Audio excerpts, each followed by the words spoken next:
Tamil movies కూడా చేస్తున్నారంట. Okay, but మీరు మట్టికి మా తెలుగమ్మాయే. Obviously. సో మీ బిఫోర్ జాబ్లీ క్యారెక్టర్ కి ఈ క్యారెక్టర్ కి చాలా డిఫరెన్స్ ఉంది.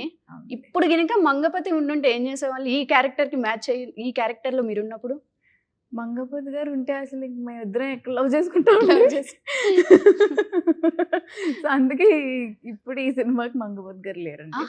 మంగపతి లాంటి క్యారెక్టర్ ఉండుంటే మీ క్యారెక్టర్ ఇప్పుడు ఫుల్ మాస్ కదా. అవును. సో ఎస్ అది అడుగుతున్నాను నేను. అలా అంటున్నారు. అయ్యో నేను ఆయన ఏం చేయలేనండి. ఆయన చూస్తేనే భయం వస్తుంది నాకు.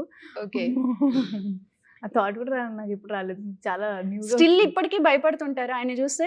ఇప్పుడు కొంచెం బాగున్నారు. ఎందుకంటే మేము కోర్ట్ చేసేటప్పుడు ఆయన వస్తేనే నేను అసలు ఆయనతో అసలు నేను మాట్లాడేదాన్ని కాదు. ఎందుకంటే అంత ఆ క్యారెక్టర్లో ఉండి వచ్చారు ఆయన. సో దానివల్ల మేము ఎప్పుడు మాట్లాడలేదు. ఆఫ్టర్ కోర్ట్ రిలీజ్ అయ్యి అంతా అయిన తర్వాత ఆయన కొంచెం నవ్వితే ఓహో ఆయన నవ్వుతారా అని కూడా అనుకున్నా ఫస్ట్ టైం.